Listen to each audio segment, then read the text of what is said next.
Muy buenos días, estimados amigos televidentes. Como ustedes recordarán, el día de ayer estuvimos conversando sobre ese amotinamiento que se llevó a cabo el domingo en la Granja Penal, Canadá. En esta ocasión conversaremos con Andrea Barrios, quien tuvo la ocasión de visitar Escuintla, estuvo en la Granja Penal y nos va a contar qué fue lo que vio, qué fue lo que pasó, cuáles son los testimonios de los familiares y cuál es la situación que se está viviendo en este lugar. Andrea Barrios es representante del colectivo Artesana. El colectivo Artesana trabaja con privadas de libertad especialmente y con familiares de privados de libertad. Bienvenida, Andrea. Muchas gracias por acompañarnos esta mañana. ¿Qué tal? Buenos días, muchas gracias. Este caso ha llamado mucho la atención, Andrea, porque la información ha sido bastante confusa. No sabemos si es que hay falta de información o desinformación alrededor del caso, pero tú que estuviste en la Granja Penal, cuéntanos cuál es la versión que hay allá de los hechos, de lo acontecido el día domingo. Bueno, de acuerdo a lo que nosotros pudimos conversar con madres de privados de libertad y esposas, es que en horas de la tarde, cuando la visita estaba empezando a retirarse del centro el día domingo, venía una turba subiendo de los sectores donde venían agrediéndose. La gente tenía machetes principalmente y armas punzocortantes, tubos, cuchillos. Ya se escuchaban algunos disparos entre la guardia y privados de libertad. La visita se quedó justo en el medio de los balazos, en el área ya frente al edificio administrativo, y tuvieron que salir corriendo. Ahí se dio una situación bastante preocupante, y es que muchos de los familiares ya no tuvieron oportunidad de recoger su documento de identificación. Por lo tanto, nosotras nos hicimos presentes no solo para garantizar su seguridad y su integridad estando ya afuera del centro, sino que no se tenía claridad si dentro de la granja todavía podían permanecer familiares, ya que había un promedio de 450 documentos de identificación sin ser recogidos. ¿Y encontraron que había familiares todavía, algún niño posiblemente adentro del penal o ya había salido todos? Ya habían salido todos. Sí se rumoraba mucho sobre que se había visto caminar a un niño de mano de su padre, pero fue descartado por las autoridades del sistema penitenciario más o menos como a las 6 de la tarde del día lunes, de que ya no había ningún familiar dentro. Y nosotras empezamos a hacer la coordinación para la devolución de los documentos de identificación, tanto de las mujeres adultas como de los niños y niñas. Sin embargo, hay un promedio más o menos de 71 documentos de certificación de nacimiento y un promedio de 300 DPIs que tendrán que ser recogidos. Esperamos que el día de hoy, que sería un día acostumbrado de visita, que obviamente no se dará, pero que permitirá que los familiares se acerquen de nuevo. Ahora bien, Andrea, tú contabas que esto se había dado por ese enfrentamiento que al parecer ya estaba planificado, no es algo como se había dicho en un principio que el detonante había sido un partido de fútbol y a raíz de eso se había dado el enfrentamiento entre dos maras rivales. Aparentemente, y tú me comentabas también por tu experiencia, que este tipo de amotinamientos son planificados y alguna clase de indicador tiene que haber que advierta a las autoridades de que algo se está gestando, de que algo puede suceder y especialmente el día de la visita. Bueno, nosotras en el mes de julio hicimos una denuncia internacional, incluso se le entregó el documento al comisionado sobre privados de libertad de la Comisión Interamericana, donde alertamos sobre la situación que estaba sucediendo en la Granja Canadá. Ya venían en ese momento un promedio de 8 muertos dentro de la granja de manera recurrente, y se dio la fuga de los 5 privados de libertad. Entonces ya veníamos denunciando que en dicho centro se preveía que podía suceder un hecho de esta naturaleza. Sin embargo, el hecho llega a darse. Hay que preguntarse siempre en este tipo de situaciones en qué momento político se da, en qué circunstancias sucede, cuáles pueden ser los intereses ocultos cuando el tema penitenciario, como cosa muy extraña, ha pasado a estar en la agenda política y de comunicación nacional. Se ha estado discutiendo, se han estado presentando informes, todo va encaminado hacia la privatización o hacia la intervención del sistema penitenciario. llama poderosamente la atención el planteamiento del presidente de la República cuando dice fueron sobrepasados. Cuando él que hizo... fue por culpa del hacinamiento. Y ahí yo quiero hacer una observación. Nosotras le entregamos al presidente de la República un documento cuando él hizo el llamado de que pasáramos de la denuncia a la propuesta. Nosotros fuimos tal vez la única organización, me atrevería a decir, que presentamos un escrito diciéndole qué tipo de director general del sistema penitenciario debía nombrar, considerando que el señor que está al frente de esta institución no llena los requisitos establecidos en la ley ni en la Constitución Política de la República, porque no tiene la experiencia de haber trabajado o haber estudiado yo me alguna recuerdo cuestión sobre ese punto, penitenciaria. Andrea, que hubo una ocasión, justamente a raíz de toda esta crisis que se ha vivido y del destape del caso de corrupción en el sistema penitenciario y la captura de Byron Lima, se realizó un proceso en el cual hubo participación incluso también de la sociedad civil organizada para que pudiera elegirse a ese nuevo director del sistema penitenciario. ¿Qué pasó a partir de allí? Bueno, ha pasado mucho desgraciadamente para atrás, porque ya no se tomó en cuenta para la elección del nuevo director el proceso de selección y la tabla de gradación que se había hecho. Que el director que haya salido electo haya tenido que ser destituido no es un problema del proceso, es un problema de la falta de seguimiento al desempeño de sus labores y en función de su cargo, que a él lo destituyeron justamente por la fuga de los 5 de la Granja Canadá. Y esa falta de seguimiento es por parte del Ministerio de Gobernación y del mismo Ejecutivo. Sí, y del organismo judicial de alguna manera, en el sentido que no controla a las personas que tiene privadas de libertad. Los jueces no cumplen con la labor que tienen que realizar de acudir a los centros de privación de libertad y mantener el control de las personas que están enviando a prisión preventiva o que les están dictando una sentencia condenatoria.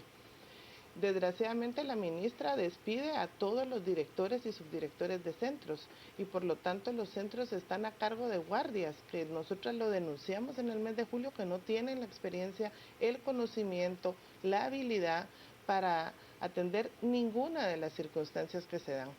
Los machetes no entraron tirados del aire.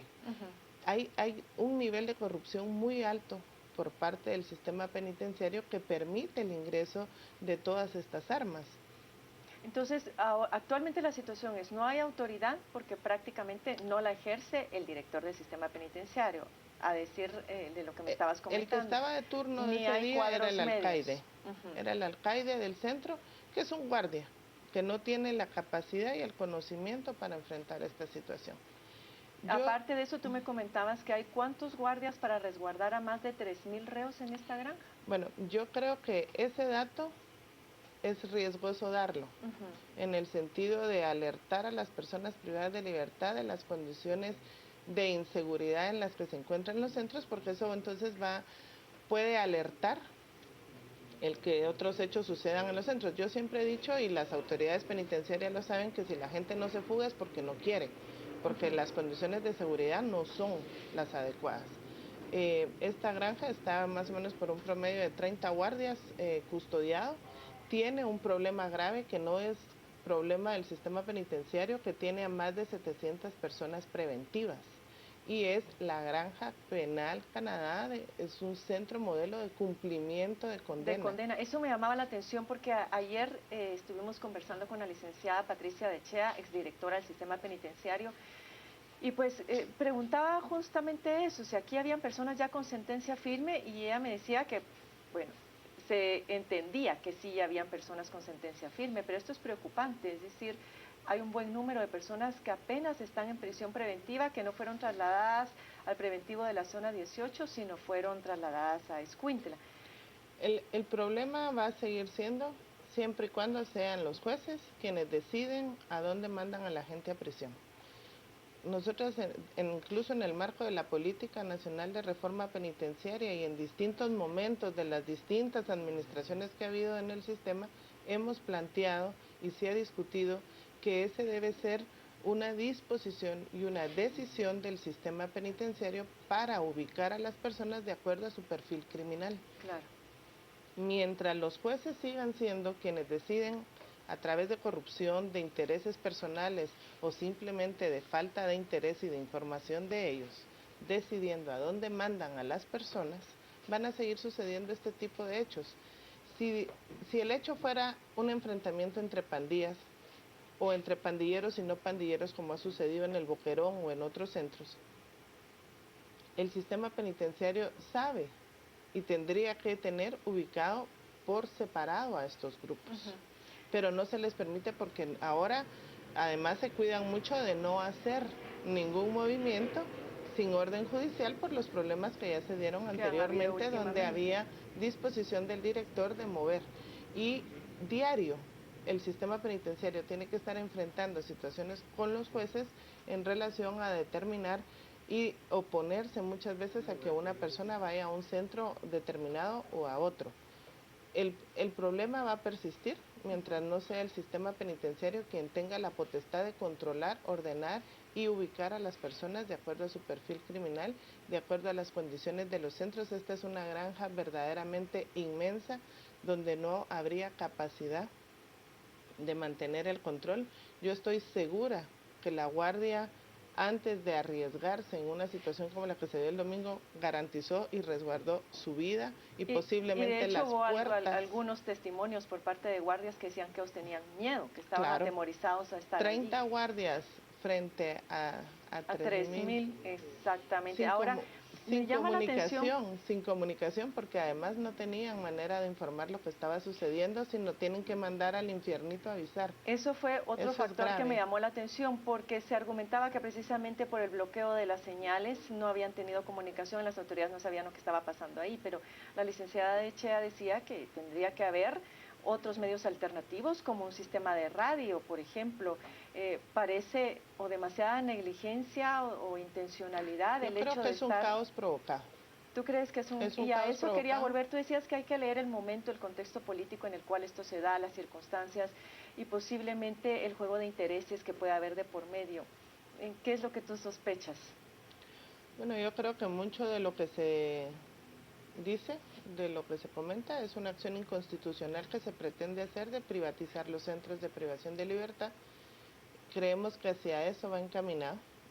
Muchas de las propuestas que hemos escuchado, incluso de instancias de análisis y de investigación, no digamos los intereses militares o empresariales, porque son proyectos millonarios. Hay personas que están interesadas en participar en una eventual privatización. Claro, son empresas nacionales, transnacionales, gente que quiere y que tiene intereses particulares. De hacerse de ese negocio, pero aquí en Guatemala es inconstitucional, por lo tanto ahí habría una pelea bastante fuerte que dar en ese sentido. Y yo creo ¿Tú no lo ves viable jurídicamente entonces? No, porque la Constitución lo prohíbe, pero en este país todo puede pasar. Cualquier cosa puede pasar. Pero no es viable. Sin embargo, es hacia donde va encaminado y como le digo, no es normal que el tema penitenciario esté tanto en la agenda, además de los escándalos que siempre son frecuentes, pero ahora ha estado en el sentido de hacia dónde va. Eso lo conversábamos, no es posible que esto se esté repitiendo cíclicamente y a veces por periodos cada vez más cortos, situaciones similares. Hay muchos estudios, muchos diagnósticos, muchas propuestas de solución, una ley del sistema penitenciario y uno no se explica cómo es posible. Una política. Año fue aprobada la política. La política del sistema penitenciario y nada pasa. Entonces uno dice, bueno, ¿realmente es posible retomar el control, tener la autoridad? ¿Qué es lo que impide que esa autoridad se haga valer? Y sobre todo, ¿qué pasa en estos casos que finalmente pocas veces se deducen responsabilidades hasta las últimas consecuencias? Bueno, el lunes fue capturado un guardia que estaba resguardando un arma de manera descarada, además, porque era él uno de los que estaba custodiando a los privados de libertad y tenía una bolsita y ahí se le ubicó una de las armas. Nosotras en el mes de septiembre del año pasado presentamos un protocolo de actuación interinstitucional justamente para la protección de niñas, niños y adolescentes con referentes familiares privados de libertad, donde un protocolo específico es el de la visita, Nosotros hemos estado en mesas de trabajo promovidas por la ministra de Gobernación. Sabemos que está encaminado el proceso de la creación de un acuerdo ministerial para la aprobación de este protocolo que de alguna manera garantizaría que este hecho no hubiese podido suceder con niños dentro de la granja. Porque específicamente, ¿en qué consiste este protocolo? ¿Cuál es el punto toral o la columna vertebral que permite prevenir eso? El de la visita es, en principio, crear áreas específicas para el ingreso de la visita donde solo los que van a recibir visita de sus hijos e hijas podrían estar ese día en ese lugar con sus hijos e hijas. Tener un ingreso separado de la visita normal, la de los niños y las niñas, tener personal especializado que de alguna manera entraría a resguardar la integridad de las niñas y niños. Incluso se creó la Unidad de Protección de la Niñez y Adolescencia en el marco del sistema, que no ha avanzado, que no tiene personal y que tampoco se hizo el proceso de formación de los guardias. Sin embargo, está dentro de esta propuesta de protocolo y es regular la visita de niñas y niños, crear condiciones adecuadas, crear condiciones de seguridad, donde los niños y las niñas no sufran el impacto o las condiciones del encarcelamiento, donde tengan una mesa donde comer con su familiar. Esto pasa más, o sea, se ve más en Santa Teresa, ¿no es así? En donde no, el salón no da condiciones. O sea, en este momento el único centro que realmente tiene condiciones porque no tiene hacinamiento y porque, como sea, y como haya sido, dejaron buenas condiciones en ese centro es Pavoncito. Y hoy yo puedo hablar con mucha propiedad de los centros porque hemos hecho un recorrido por todos los centros, hemos visto en qué condiciones hombres y mujeres reciben a su visita y los únicos que tienen dentro de su sector un comedor que llena las condiciones, que es suficiente para toda la población, que tienen baños para la visita, es ese centro que en las condiciones que haya sido, pues hoy representa una... un buen modelo de lo que debiesen tener los centros. Sin embargo, ninguno tiene un área específica, ni condiciones ni siquiera mínimas para que niños y niñas ingresen. Hablando de niños, niñas, mujeres y lo que tú me comentabas de los familiares y esta confusión que hubo entre si habían familiares o no adentro de la granja penal, ¿qué otra presencia de otras instituciones públicas debió haber estado y que tú percibiste ausencia? Bueno, porque cuando tú hablas me da la impresión de que prácticamente el colectivo ha estado solo en todo esto y han estado librando una batalla como sociedad civil, pero prácticamente en solitario, sin ningún otro tipo de acompañamiento institucional por parte del Estado. Bueno, a veces me dicen que yo soy muy pro sistema, pero sí hemos tenido la apertura, el acompañamiento del sistema penitenciario y del Ministerio de Gobernación. Yo creo que no se interrumpió incluso con toda esta transición que hubo y toda esta problemática, el apoyo y el acompañamiento por parte del Ministerio. Instituciones que debieron haber estado que no estaban, Mecanismo Nacional contra la Tortura, no aparecieron los relatores de ninguna manera por ahí. PGN, la Procuraduría General de la Nación debió haber estado. Son instituciones que ya saben que hoy ya no pueden alegar ignorancia y desconocimiento de que tienen una vinculación y una responsabilidad con el ámbito penitenciario porque han estado trabajando en una mesa técnica, fueron parte de la creación de este protocolo del cual yo hacía referencia y no estuvieron. PDH me parece que estuvo de una manera excesivamente discreta, a pesar de que sí estuvo la auxiliatura departamental, me parece que debieron de haber jugado un rol distinto porque ahí hay personas adultas mayores, porque o sea, debió haber estado un equipo de todas las defensorías de la PDH de manera más protagónica y jugando un rol más importante. Nosotras como organización tuvimos que velar porque se ingresara agua para los privados de libertad, porque se les ingresaran los alimentos, porque se les entregaran los documentos de identificación y ahí pues quien estaba jugando el rol de intermediario que lo dispuso el señor viceministro con nosotras, pues sí tenía accesibilidad, incluso salió el subdirector de la policía también a establecer acuerdos, pero efectivamente no nos corresponde.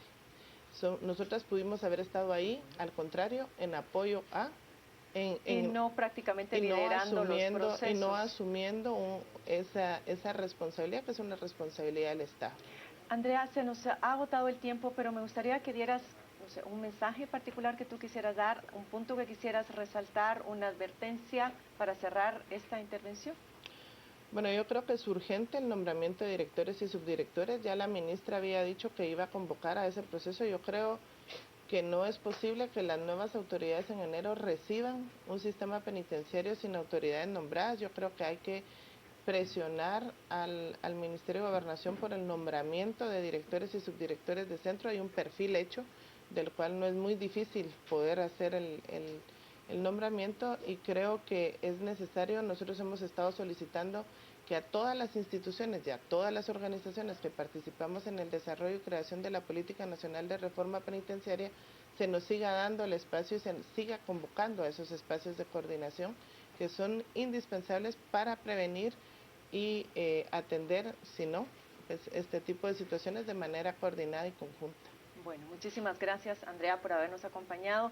Nos has ilustrado muy bien cuál es la situación que se está viviendo, nos has ayudado a dar lectura a nosotros acá en el set y a nuestro público televidente especialmente sobre todos estos acontecimientos que a veces nos cuesta entender y comprender de nuestra realidad en Guatemala.